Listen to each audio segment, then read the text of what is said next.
Louvado seja o seu nome, Senhor. O Senhor está aqui. Glória a Deus. Não vamos fazer como se Ele estivesse, mas na certeza que Ele está. Ele disse que Ele não pode mentir. Onde estiver 2 ou 3 reunidos em meu nome, ali eu estarei entre eles. Glória a Deus. Que possamos estar atentos para ouvi-lo, para sentir. Vamos dar sequência neste ensino, analisar a vida de Jó, no livro de Jó. Abrimos as cortinas para o mundo espiritual no ensino passado e vimos que fora do mundo material existiu uma permissão, uma decisão de Deus acerca da vida de Jó. E podemos ver também que Deus tem o domínio sobre todas as coisas, inclusive sobre os instrumentos que Ele usa. Mas o texto que eu quero ler hoje é Jó capítulo 7, versículo 20. Oh, glória a Deus, aleluia, Jesus. Onde Jó, depois de passar por tudo aquilo, ele abre a boca, ele lamenta, ele vai dizer o seu lamento, ele vai receber uma oposição ferrenha de Elifaz, que vai dizer para ele: ora, você fortaleceu as mãos de muitos, você deu palavras de ânimo, mas e agora que é contigo e na tua pele, por que desanimas e chora? Porque agora, você que pregou e falou e ajudou e fez e aconteceu, por que treme agora que é com você? Jó começou a receber só paulada, forte. As acusações chegam ao nível de dizer: enriqueceste, tomando o que é da viúva e do órfão. Ou seja, negligenciou o órfão e a viúva, por isso aumentou riquezas. Estão pegando já de uma maneira pesada e injusta. E Jó quer saber diante de Deus o porquê que está acontecendo tudo isso. Ora, é legítimo ele saber o porquê que está acontecendo tudo isso. Mas na sua crença de retribuição, na sua crença de relacionamento antigo com os deuses, onde os deuses se relacionam apenas de maneira retributiva, comercial, eu faço bem, recebo bênção, eu faço mal, eu sou punido. Dentro dessa perspectiva, ainda escrava, Jó não consegue enxergar um motivo para estar acontecendo tudo isso. Ele não consegue ver que, apesar da sua justiça, mediante a lei, mediante as regras, o máximo que ele pode chegar é ser um bom servo. Sim, o máximo que ele pode chegar, através da justiça da lei, através do comportamento, através de uma lei exterior, é ser um bom escravo. Porque para ser filho de Deus é necessário receber a natureza de Deus, o DNA de Deus. Eu me refiro ao Espírito Santo de Deus. E Jó, ele não consegue imaginar que Deus quer ir além de um relacionamento entre senhor e escravo, entre aquele que paga pela sua obediência. Ele não imagina que Deus quer levá-lo a uma intimidade que ele nunca imaginou antes. Mas para isso ele precisa nascer de novo. E para nascer de novo, é necessário que todo o orgulho seja removido e a pessoa se humilhe e se arrependa. Jó capítulo 7, o versículo 20.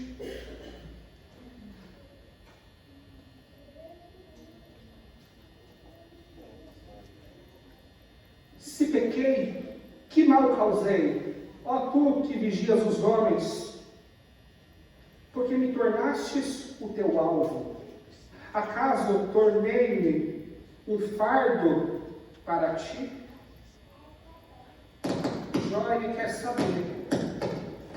Ele olha com os seus olhos naturais para o seu comportamento e não vê motivos para que Deus o retribua com tudo que ele passou. Mas de maneira nenhuma ele imagina que Deus está fazendo isso para causar em Jó um novo coração e um novo relacionamento. Muitas das vezes nós olhamos para os nossos males apenas como o mal em si, e não podemos enxergar como um instrumento para algum querer de Deus. Então, quando nos fechamos diante dessa pedagogia da dor, a gente acaba tornando ela mais longa. Jó, ele sofre pelas mãos do inimigo, mas sob a supervisão de Deus. Jó, ele sofre pelas mãos do inimigo, mas quem é o chefe, o soberano, é Deus. Satanás, ele é o operário. Ambos têm interesse agora sobre Jó.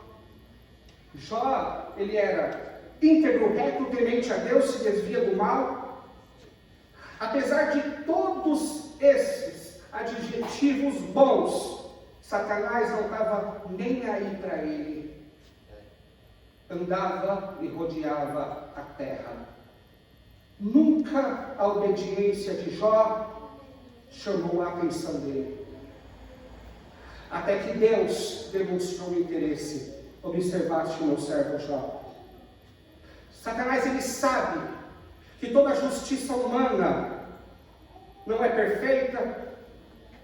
Ele sabe que o homem bom, segundo as obras, segundo a lei, vai para o inferno com o ruim, a não ser que receba um novo nascimento, a não ser que receba de Deus uma nova vida entranhada no seu ser. Então Satanás está nem aí para as bondades e para os feitos de Jó. Mas agora, quando Deus demonstra interesse sobre aquele homem, mostra que aquele homem está sob os olhos de Deus, Satanás também se interessa por ele. Ou seja, Satanás se interessa por aqueles que interessam para Deus. As duas mãos vão ser colocadas aqui para trabalhar. E o nome disso, provação ou tentação, a palavra usada é a mesma. O grego é peirazo, no hebraico é nakar. Mas ambas palavras pode ser traduzida como testar, como provar ou como tentar. Cabe a nós o quê? Através do contexto, saber qual palavra que deve ser usada no momento. Vai ser o contexto que vai dizer se a palavra correta no texto é tentar ou provar. A língua portuguesa, ela vai fazer essa divisão, mas você não vai ver essa divisão no hebraico e nem mesmo no grego. Então você vai ter que ter habilidade para saber quando e qual palavra se encaixa.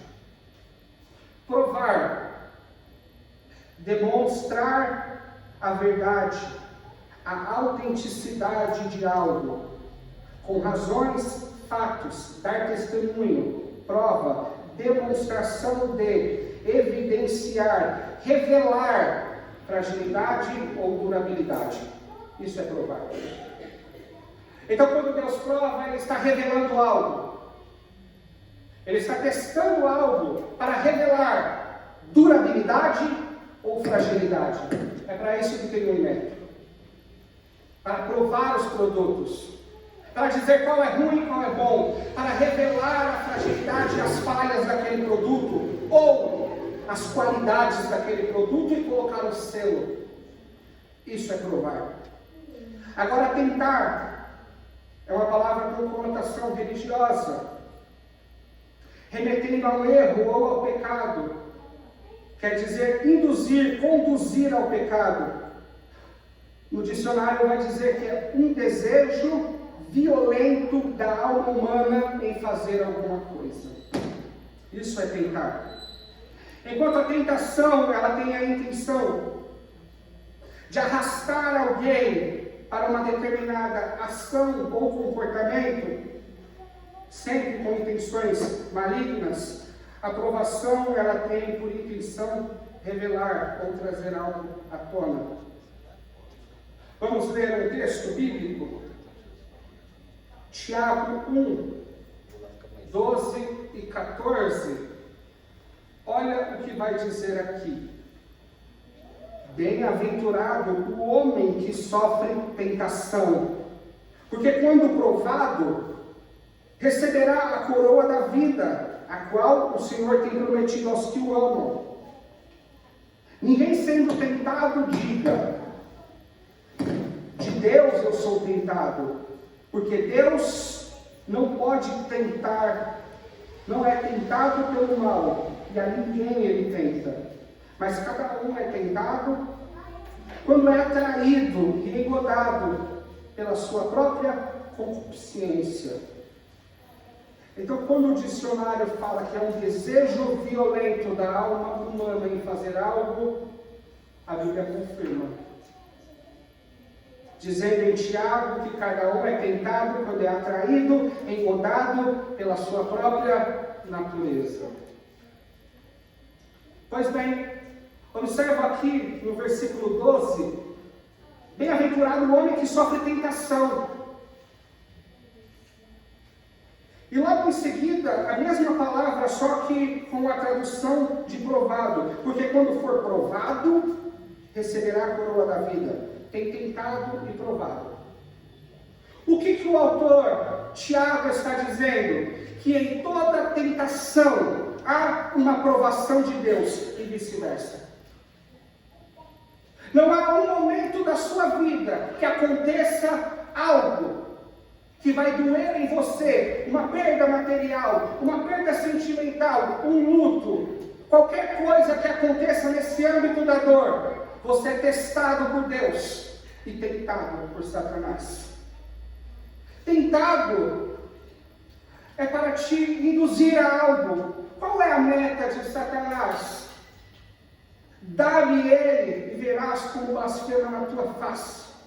Ele quer fazer Jó blasfemar, murmurar, reclamar, culpar a Deus por tudo que está acontecendo com ele. Normalmente quando nós estamos sofrendo, uma seca maligna chega diante de nós, com essa intenção de culpar a Deus, de murmurar ou de blasfemar contra ele. Todo momento difícil da nossa vida existe essa tentação.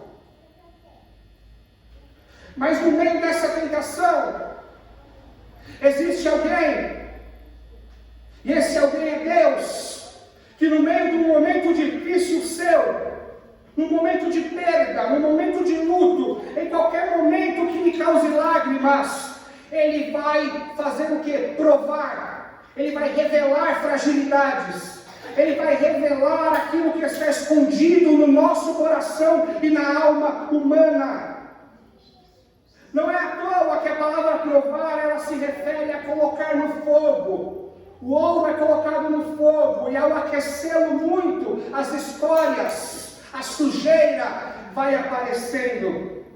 Ou seja, a intenção de Satanás é fazer Jó cair. A intenção de Deus é mostrar alguma coisa para Jó.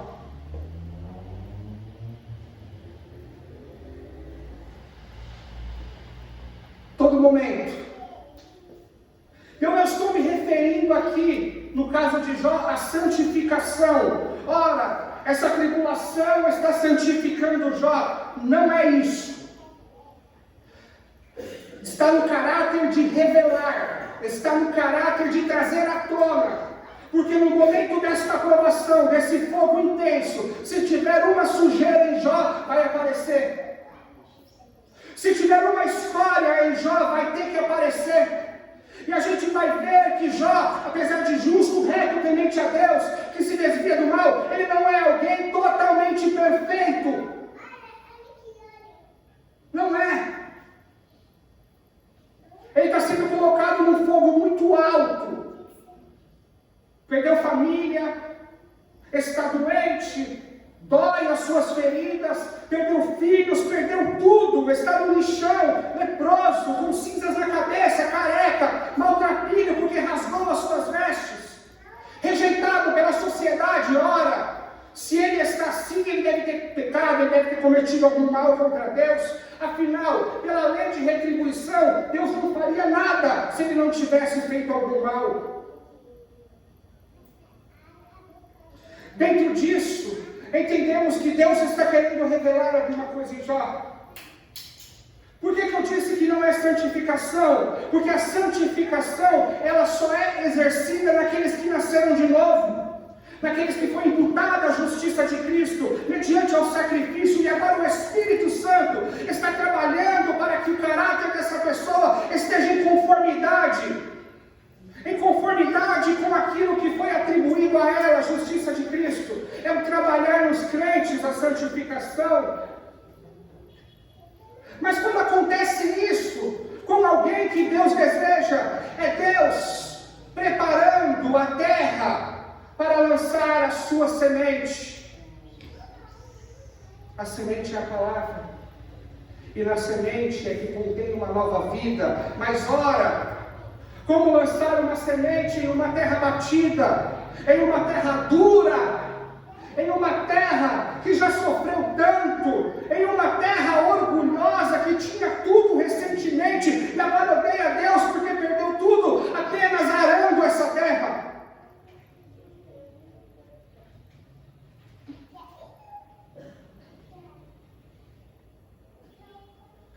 Vamos observar agora acerca de Jesus. Vamos ver se essas palavras sobre tentar e testar, elas se aplicam ao Filho de Deus. Lucas 4, 1 e 2, olha o que o evangelista diz. Jesus, cheio do Espírito Santo, voltou do Jordão e foi levado pelo Espírito ao deserto. E durante 40 dias foi tentado pelo diabo, e naqueles dias não comeu coisa alguma. E terminado, ele teve fome. O Espírito Santo leva Jesus a ser provado por Deus e tentado pelo diabo. Deus tem interesse nele. Então Satanás também tem. E Satanás vai tentá-lo a quê? A sair da dependência de Deus, a agir com as próprias mãos, a não confiar na provisão e no cuidado de Deus. É isso que Satanás está querendo. Mas Deus está querendo o quê? A palavra provar é o quê? Revelar algo, demonstrar a durabilidade, demonstrar e trazer à tona. E o que Jesus demonstra quando Deus o prova? Que ele é santo, perfeito e reto. Ora, se Deus queria apresentá-lo diante de todos, testando ele diante dos olhos dos discípulos, nossos olhos, que hoje, ao ler o texto, podemos observar o que aconteceu. Deus, ele está provando na frente de todo mundo o teu filho, para demonstrar a sua santidade e perfeição. O Euripides, ele é o homem que vende, o vendedor de ouro e que trabalha com esse material precioso. E quando ele chama todos para ver o seu ouro no fogo, ele está querendo exibir o seu produto, do quanto ele é bom e puro. Senão ele não chamaria uma plateia, não estaria escrito nos evangelhos, em todos eles, menos no de João. É para demonstrar diante de todos a perfeição de Jesus Cristo e como não havia impureza alguma naquele homem. Nenhuma escória, nenhuma impureza. Deus provou, Ele mostrou para todo mundo, Ele trouxe à tona o que tinha dentro, fidelidade e honra ao Pai.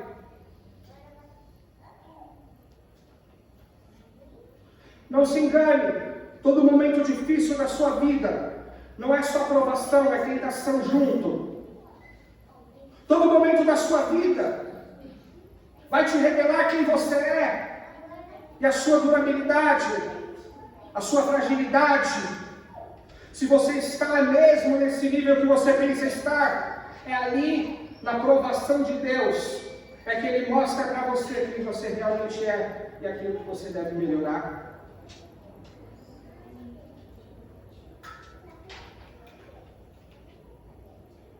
Olha o que o texto diz, Jó capítulo 9, versículo 4. Jó mesmo está dizendo, o próprio Jó está dizendo: quem tentou resistir-lhe e saiu ileso, ou quem se opôs a ti e teve paz? Quem tentou resistir-lhe e saiu ileso? Ora, Deus, Ele está provando Jó. Deus, Ele está querendo revelar algo para Jó. E o que Deus está querendo revelar? Homem, te elogiei. Homem, disse boas coisas ao seu respeito, mas não confunda, você não é o Cristo. Você não é perfeito. Pode chegar a 98, mas não é 100. A minha exigência é 100.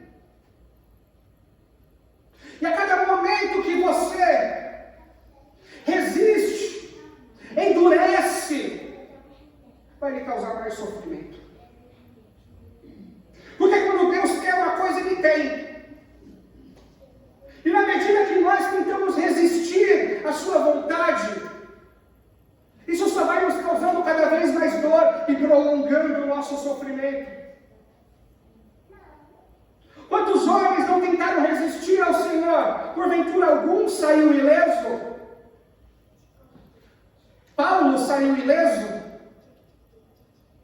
Atos 26, 14.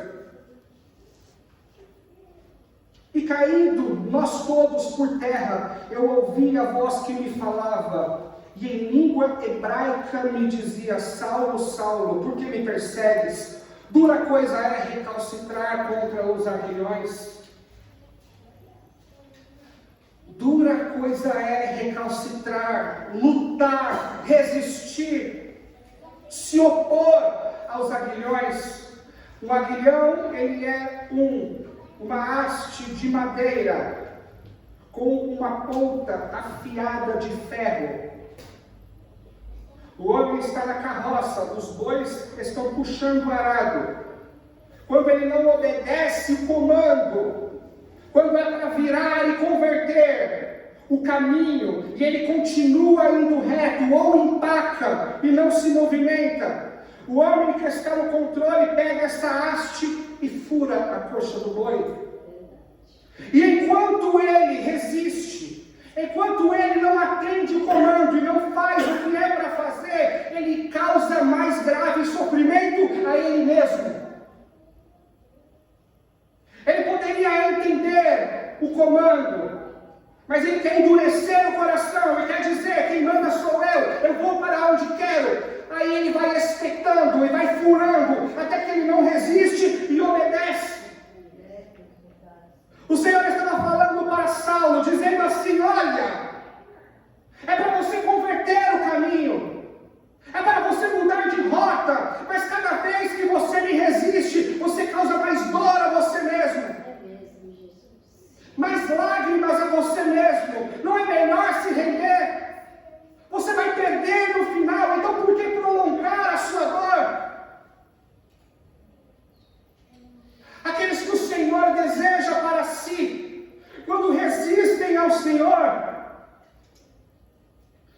causam mais ferimentos a si mesmo.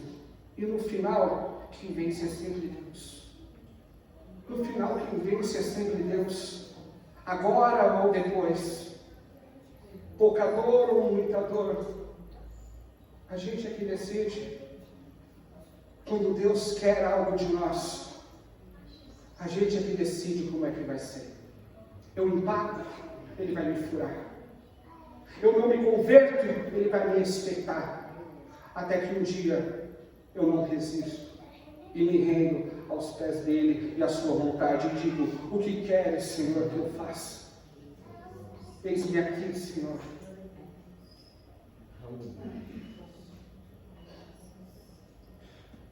Jó, ele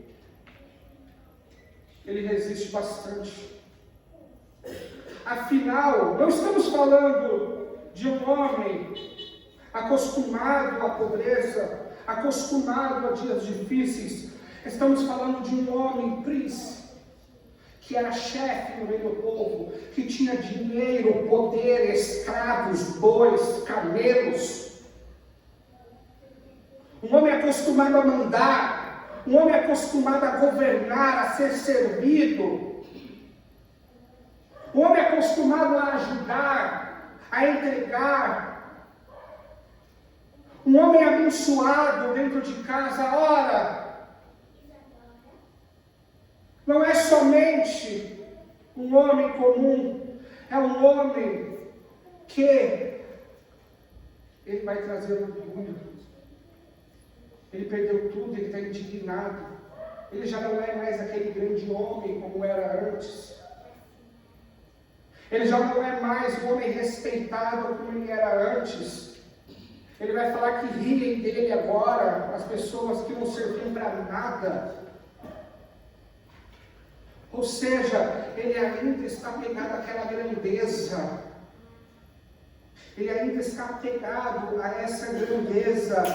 Mas olha o que ele vai dizer. Jó 19:9.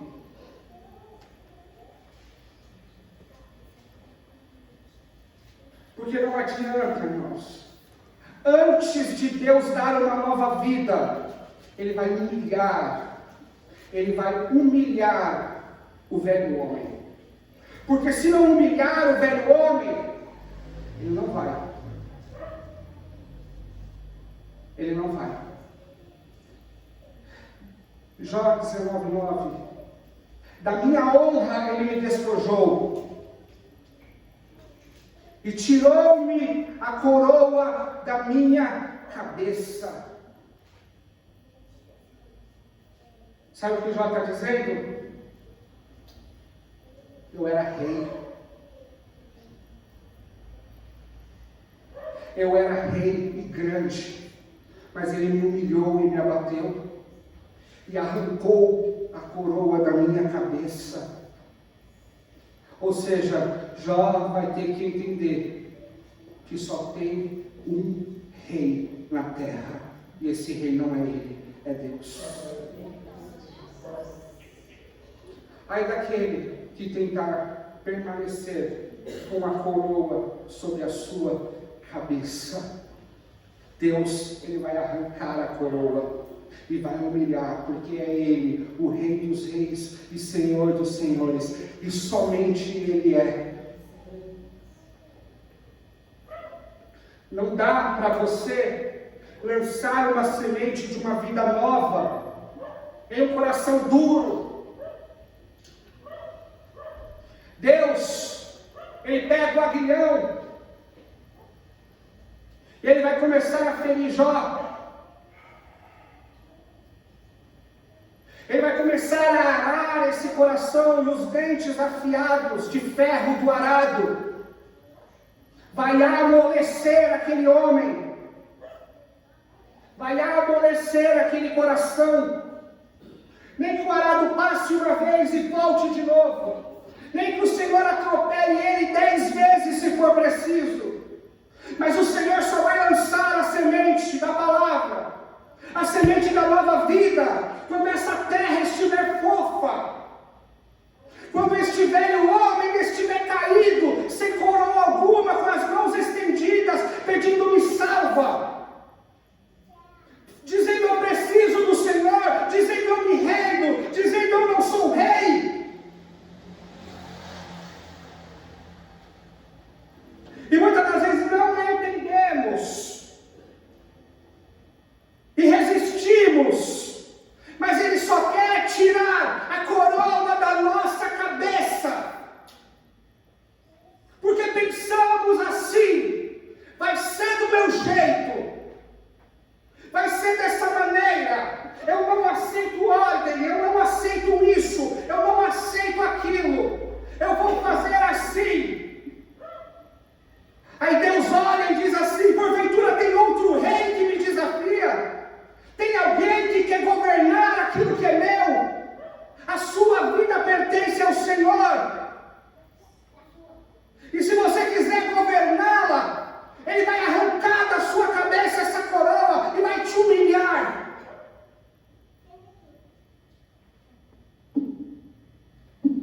Para o seu bem. Para o seu bem. Ou será que nesse nosso mundo de eu sou bom, o céu está aberto para nós? Não. Não. Nossas habilidades. Não. Quem é maior que Jó dentre nós? E Deus não achou suficiente. Deus olhou para esse homem com amor e disse: eu vou arar esse coração duro e orgulhoso. E quando estiver totalmente macio, eu vou falar. E a palavra é semente, a palavra é vida. E há de ser gerado um novo homem. E Jó vai resistir durante 41 capítulos.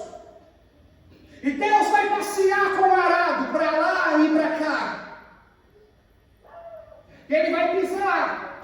Ainda está duro, passa de novo. E Jó reclamando, dizendo: eu não sei o que está acontecendo. Eu não sei o que está acontecendo. Me mostra o meu defeito, me mostra o meu pecado. Eu não sei o que eu fiz. Se vieres discutir comigo, eu provarei minhas razões. E o arado passando e Deus quieto. Por que falar em um terreno tão batido? Em alguém que sofreu tanto e não perdoou, e está com o coração duro? Que palavra vai adentrar aí? Ela vai bater, vai ficar no ralo e as aves, no raso, e as aves vão pegar a semente e comer. É jogar a palavra fora. O orgulhoso não recebe conselho, diz Provérbios. Quer você um inimigo? Aconselhe um orgulhoso e terá um inimigo ferrenho. Mas aconselhe um humilde e terás um amigo. Por que não está a palavra? Não vai ouvir. Por isso que passamos dias e dias, e muitas das vezes ouvimos todos os dias o Evangelho, mas não aconteceu nada, não gerou vida.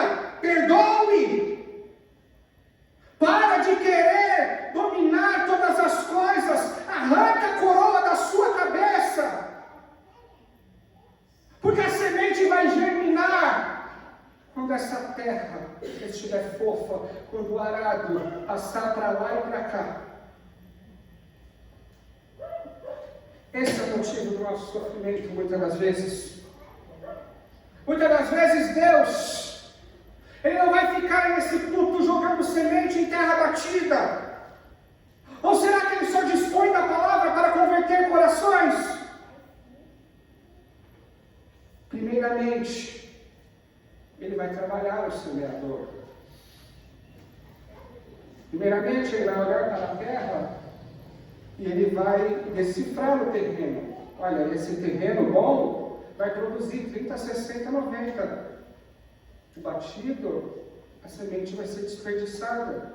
O que que faz? Eu vou arar. Eu vou machucar essa terra. Eu vou passar com os bois, eu vou passar por cima. Eu vou rasgar este coração. E as coisas não dão certo, as portas não se abrem, as coisas estão difíceis. E a gente fica perguntando para Deus e resmungando com Deus. não entendendo que Deus só quer que a gente tenha um coração apto para receber a palavra de Deus. Um coração apto para receber a semente da palavra, e na semente contém vida.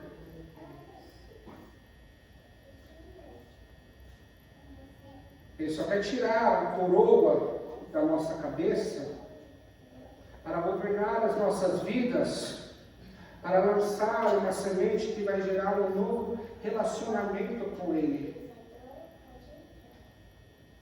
Jó, no capítulo 42, vai olhar para trás e passaria por tudo de novo. Pois ele disse: os meus olhos agora te veem. A minha relação comercial contigo já não existe mais. Agora é uma relação de parente, filho, íntima. Agora eu entendo o seu cuidado. Agora eu entendo a disciplina da dor. Agora eu entendo que o Senhor só queria plantar uma nova vida em mim.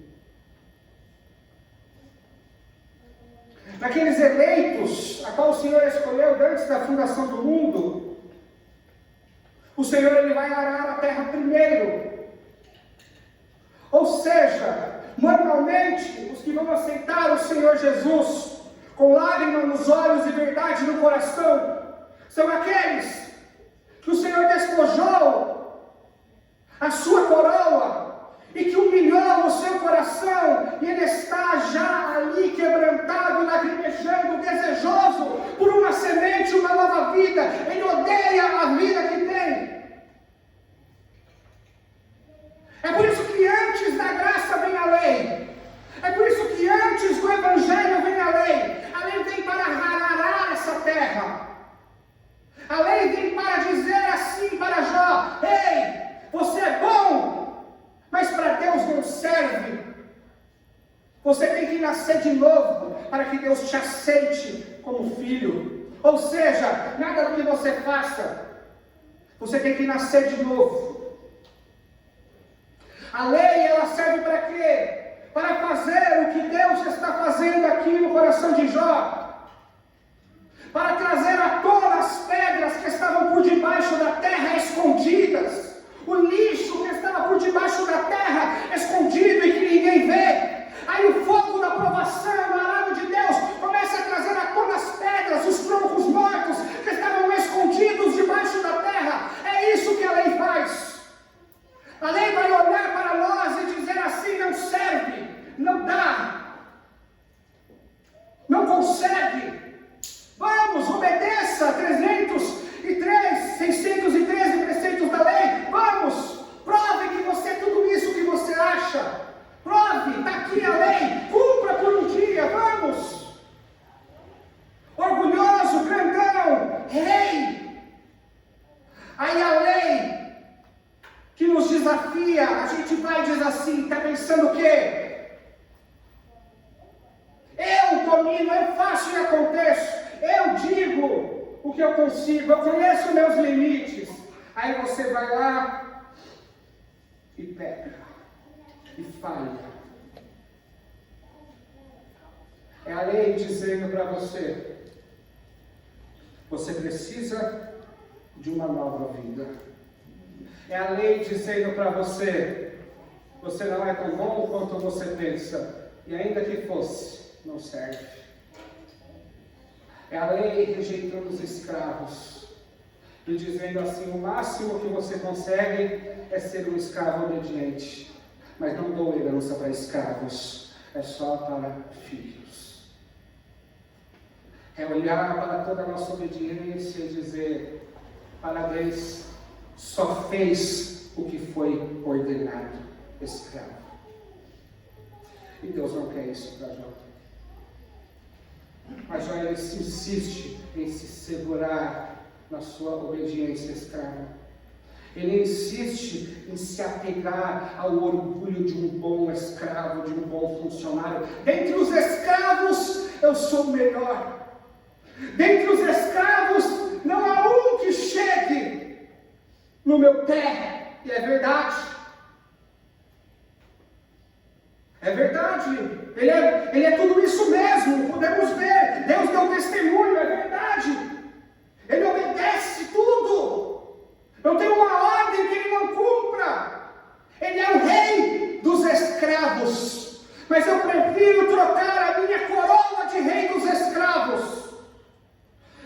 por uma adoção de filho, por ele olhar para mim e dizer: olha, você é um filho trabalhoso, mas você é meu filho, eu te amo, e no final eu não posso negar-lhe a herança. É dizer para mim: você é um filho trabalhoso, mas eu quero que você volte para casa e eu te espero na janela. Porque o melhor dos escravos não se compara ao pior dos filhos. Dos nascidos de mulher, João é o maior de todos, mas o menor do meu reino é maior do que ele. Ou seja, quer uma coroa de escravo, quer ser o melhor do mundo, vai! Tem carro, avião, quer ser o mor, o escravo mor, o mundo está aí. Mas o menor dos filhos vale mais. O menor dos filhos é melhor ser o menor dos filhos do que o maior dos escravos. É isso que Deus quer mostrar para Jó. Você pode ser o melhor dos homens terrenos, mas se você for o menor dos homens celestiais, dos homens espirituais, você já é maior do que todos os outros. Mas para ser filho, tem que entregar a coroa. Mas para ser filho, tem que se ajoelhar e dizer: eu preciso. Tem que dizer: eu quero. Tem que dizer: eu reconheço. Tem que dizer: eu não quero ser o maior dos escravos, eu quero ser, ainda que seja o menor dos teus filhos. Porque filiação não se revoga. É DNA, é o Espírito Santo, é penhor da salvação. Lembram que o filho disse para o pai: eu não sou digno de ser chamado filho, deixa-me ser um dos teus escravos, dos teus servos. Não dá. Traz uma roupa nova, uma sandália, mata um cordeiro cevado e faremos uma festa, porque o meu filho estava morto e agora vive. Não dá para revogar a filiação. Meus filhos jamais deixarão de ser meus filhos, não tem como. Pode até ser um filho trabalhoso, mas eu não troco pelo melhor homem desta terra. Eu não troco pelo homem de maior caráter na terra. Um filho meu trabalhoso, eu não troco. Você trocaria o seu filho trabalhoso por alguém bom aí da terra? Por alguém cheio de virtudes? Deus também não. Então olhamos para nós com pena, e olhamos para os homens do mundo que prosperam, e temos pena de nós mesmos. Ei! Deus não troca os seus filhos por nenhum desses homens, o menor dos seus filhos. Não dá para revogar a filiação. E se Jó queria um relacionamento com Deus comercial, Deus não queria isso. Deus queria intimidade, um relacionamento íntimo, parental, unidade. E é isso que ele vai construir em Jó. É isso que ele vai trabalhar em Jó, mas à medida que Jó resiste, à medida que Jó se apega à sua coroa terrena, ele apenas sofre e prolonga o seu sofrimento. Porque tudo aquilo que Deus quer, ele vai ter. Ele poderia libertar o povo do Egito, mas Faraó endurece o coração e acabou perdendo o seu primogênito no final das contas e fez o que Deus queria que ele fizesse. Ele só prolongou o sofrimento dele e do povo do Egito, mas não venceu, porque Deus, ele é sempre vitorioso naquilo que ele quer. Primeira praga, endureceu o coração. Segunda praga, endureceu o coração. Ele vai endurecendo, e no final cai de joelhos em lágrimas, chorando a perda de um filho, e no final das contas, Deus o venceu. Então, quanto maior o homem se acha, mais duro é o trabalhar de Deus sobre ele. O melhor é tirar a coroa, a armadura, se despir e se render. Quando ele pega um grande, aí é que a gente vê que a dor é grande. Mas quando essa pessoa se desfaz, dizendo, olha, Senhor, apóstolo Paulo, ele vai dizer que se fosse para se gloriar na carne, ele seria o número 1 dos apóstolos. Ora, da tribo de Benjamim, israelita, da tribo de Benjamim, uma tribo nobre do primeiro rei Saul, fariseu de pais fariseus, linhagem, cuja família é comerciante de tendas, tem dinheiro. Aprendeu aos pés de Gamaliel, filho de Riel, ou seja, o melhor mestre da lei que ele tinha, que escolhia os melhores alunos. Foi formado com louvor, recebeu autorização e autoridade dos sacerdotes para prender, soltar e torturar, ou seja, na carne, na religião, ele é um homem poderoso, mas sabe o que ele vai dizer? Mas para conseguir a Cristo, eu considero essas coisas como esterco. Ele vai falar assim, mas para alcançar a nova vida, essas coisas me servem apenas como esterco.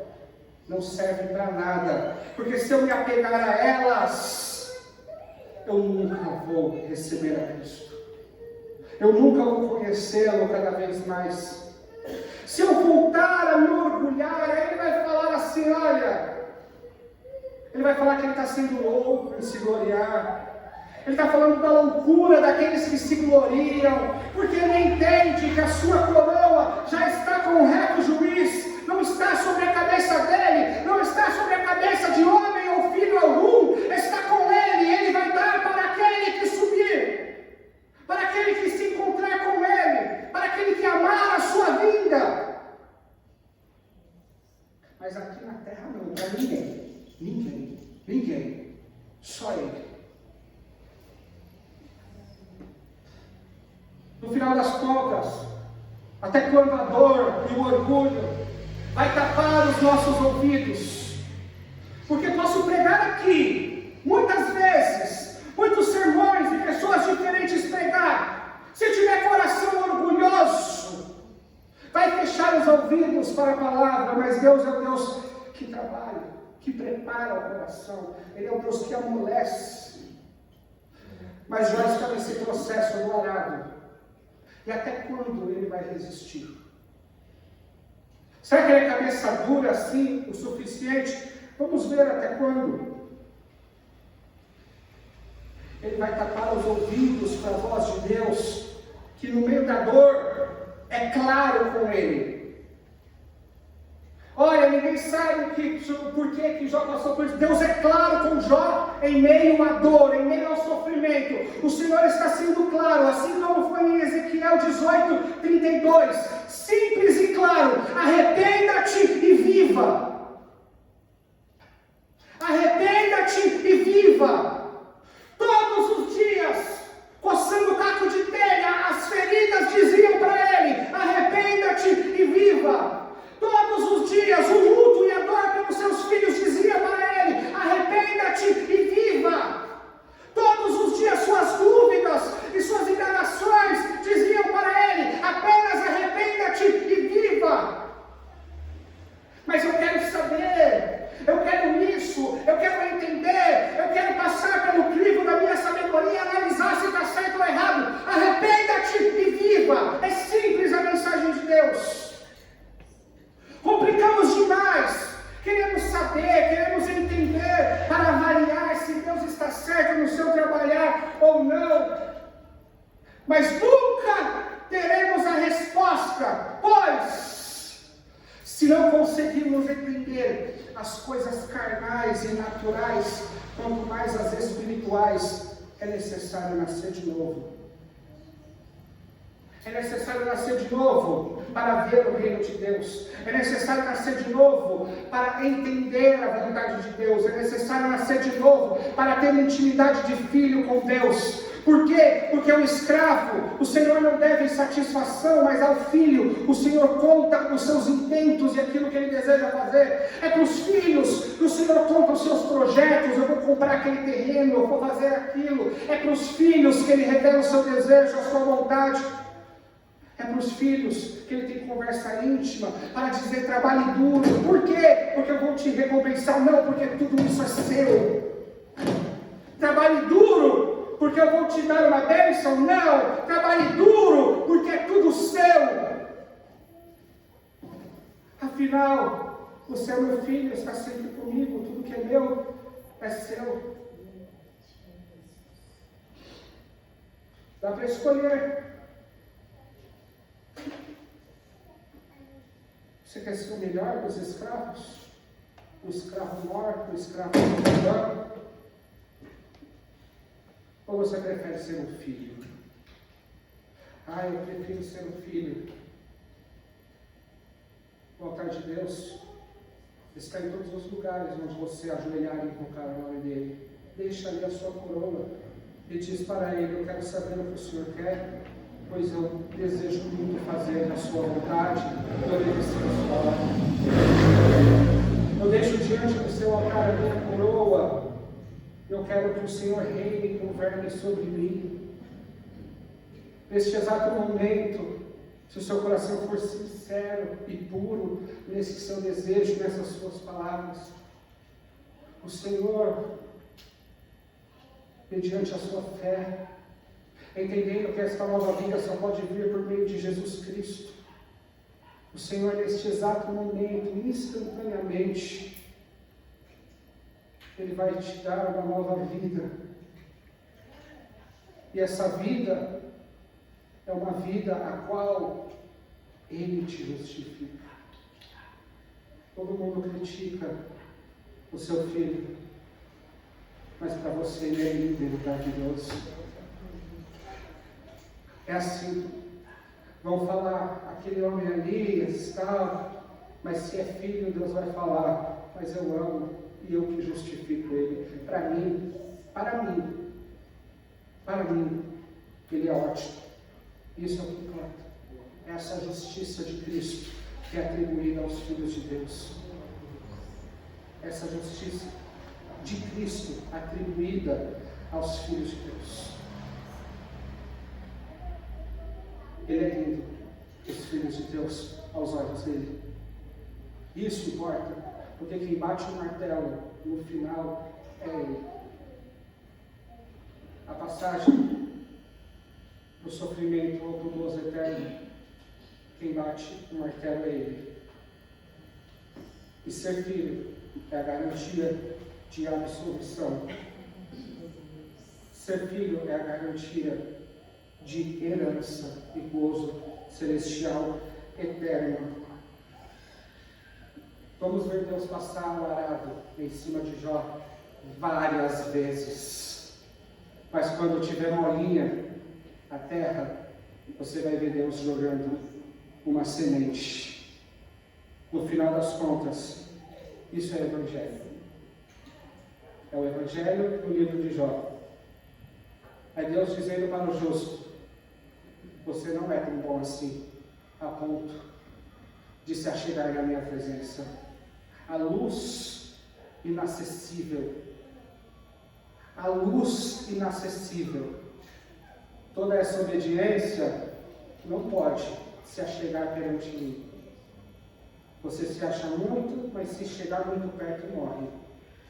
Mas se eu te der a justiça de Cristo, você pode se achegar tão perto a ponto de se tornar um comigo.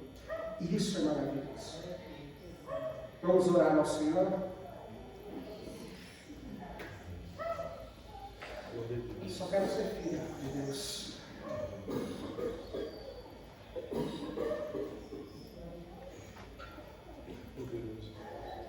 Para aqueles que não são filhos,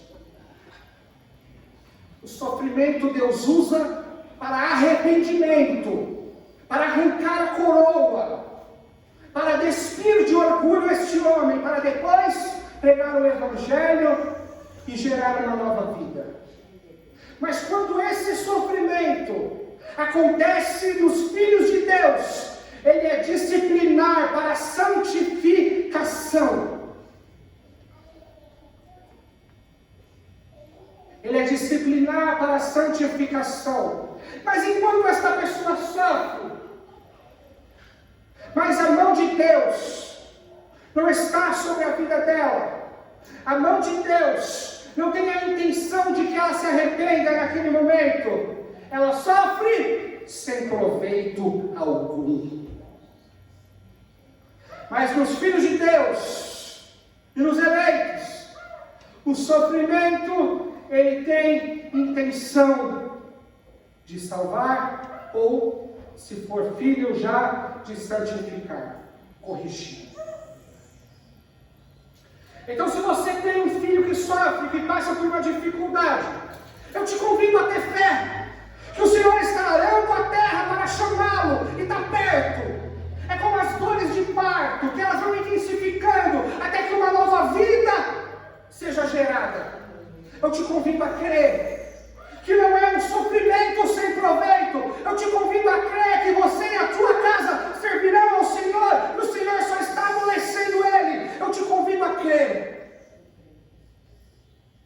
E se é em você ou em algum servo de Deus, eu te convido também a acreditar que por trás desse sofrimento há uma santificação operante, e que Deus não daria nada, nenhuma dor e nenhum sofrimento, além da possibilidade e além daquilo que possam suportar, e quando chegar ao limite, Ele mesmo dará o escape, Ele mesmo.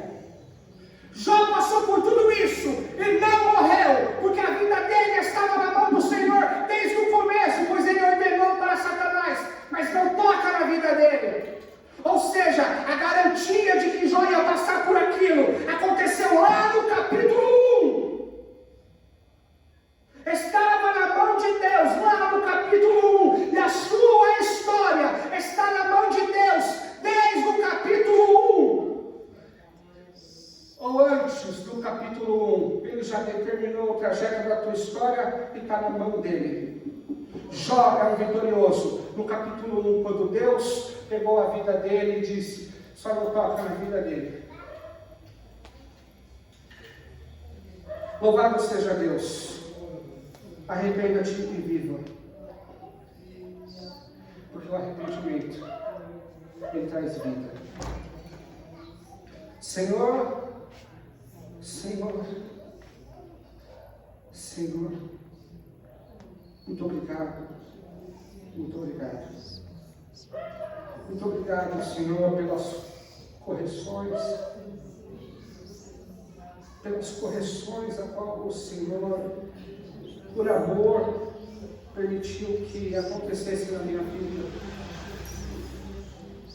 Às vezes um chinelo, às vezes uma vara, às vezes a própria mão do Senhor. Como disse Davi, prefiro cair nas mãos do Senhor, pois Ele é misericordioso.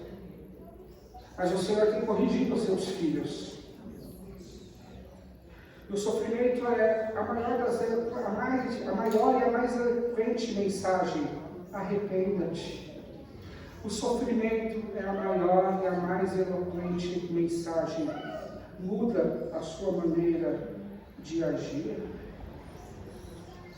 Entrega a sua coroa para Deus neste exato momento e para de culpar o seu temperamento. Arrependa-te e viva.